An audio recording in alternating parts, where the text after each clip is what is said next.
Welcome to guys logo ಇನ್ ಕನ್ನಡ. ಮತ್ತೊಂದು ವಿಡಿಯೋಕ್ಕೆ ಸುಸ್ವಾಗತ. ಚಂದ್ರಗುತ್ತಿಗೆ ಬಂದಿದ್ದೀನಿ ತಾಯಿ ಆಶೀರ್ವಾದ ತಗೊಳ್ಳಿಕ್ಕೆ. ಇವತ್ತಿನ ದಿನ ಭಾರಿ ಮಳೆ ಆದರೂ ಸಹ ವಿಡಿಯೋ ಮಾಡ್ತಾಯಿದ್ದೀನಿ. ತುಂಬ ಪುರಾತನವಾದಂಥ ದೇವಾಲಯ ಇದು. ನೋಡ್ತಾ ಇರ್ಬೋದು, ಜೋಗಳ ಬಾವಿ ಇದು.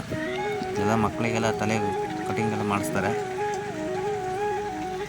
ಇದು ಎಂಟ್ರೆನ್ಸ್, ಎಲ್ಲರಿಗೂ ಗೊತ್ತಿರುತ್ತೆ ಬಂದು ದೇವಸ್ಥಾನಕ್ಕೆ ಬಂದಿರೋರಿಗೆ.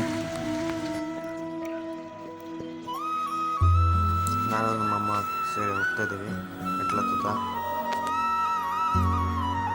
ಇದು ಎಡಗಡೆ ಬರೋಂಥ ಗಣಪತಿ. ಅಲ್ಲಿ ಪಕ್ಕದಲ್ಲೆಲ್ಲ ಗುರುಗಳ ಫೋಟೋಗಳು ಹಾಕಿದ್ದಾರೆ. ಗಣಪತಿ ಪೂಜೆ ಮುಗಿಸ್ಕೊಂಡು ಹಾಗೆ ಗುರುಗಳಿಗೂ ನಮಸ್ಕಾರ ಹೊರಟು.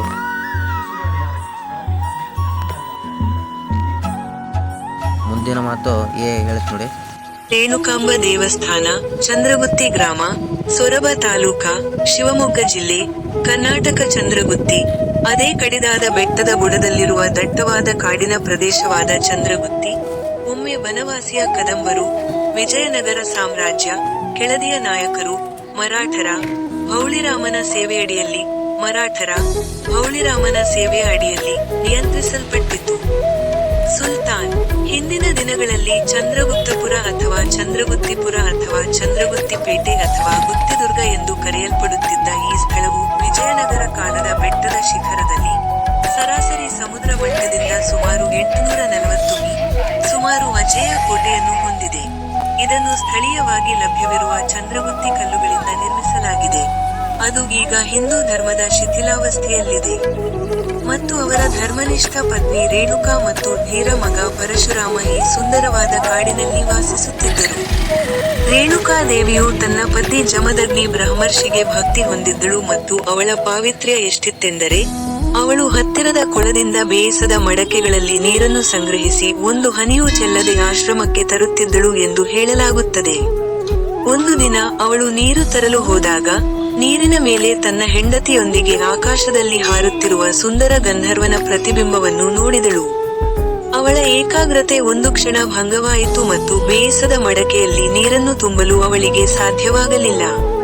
ನಿರಾಶೆಗೊಂಡ ಅವಳು ಆಶ್ರಮಕ್ಕೆ ಹಿಂತಿರುಗಿದಳು. ಆದರೆ ಅವಳ ಭಯಾನಕತೆಗೆ ಜಮದಗ್ನಿ ಬ್ರಹ್ಮರ್ಷಿಗೆ ತನ್ನ ದೈವಿಕ ಶಕ್ತಿಗಳ ಮೂಲಕ ನಡೆದ ಘಟನೆಗಳು ಈಗಾಗಲೇ ತಿಳಿದಿದ್ದವು. ಅವಳ ವರ್ತನೆಯಿಂದ ಕೋಪಗೊಂಡ ಋಷಿಯು ತನ್ನ ಪುತ್ರರಿಗೆ ಹೀಗೆ ಆದೇಶಿಸಿದನು. ತಮ್ಮ ತಾಯಿಯ ತಲೆಯನ್ನು ಕತ್ತರಿಸಿ ಹಾಕಿದರು. ಪರಶುರಾಮ ಮುಂದೆ ಬಂದು ತನ್ನ ತಂದೆಯ ಆಜ್ಞೆಯನ್ನು ಪಾಲಿಸಿ ತನ್ನ ಅಮೂಲ್ಯವಾದ ಕೊಡಲಿಯಿಂದ ತಾಯಿಯ ಶಿರಚ್ಛೇದ ಮಾಡಿದನು. ಜಮದಗ್ನಿ ಬ್ರಹ್ಮರ್ಷಿ ಸಂತೋಷಗೊಂಡು ಅವನಿಗೆ ಒಂದು ವರವನ್ನು ನೀಡಿದನು. ಪರಶುರಾಮನು ತನ್ನ ತಾಯಿಯನ್ನು ಮತ್ತೆ ಬದುಕಿಸಬೇಕೆಂದು ಬೇಡಿಕೊಂಡನು.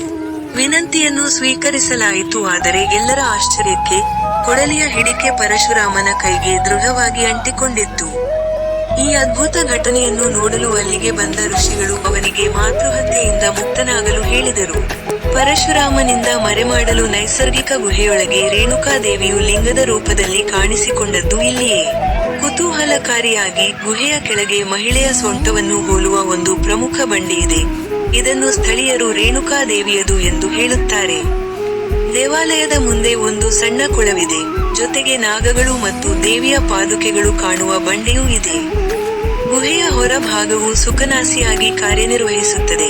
ಆದರೆ ನವರಂಗವನ್ನು ಪಶ್ಚಿಮ ಚಾಲುಕ್ಯ ಶೈಲಿಯಲ್ಲಿ ವಿಜಯನಗರ ಸಾಮ್ರಾಜ್ಯದ ಕೆಲವು ವಾಸ್ತುಶಿಲ್ಪದ ವಿವರಗಳೊಂದಿಗೆ ನಿರ್ಮಿಸಲಾಗಿದೆ.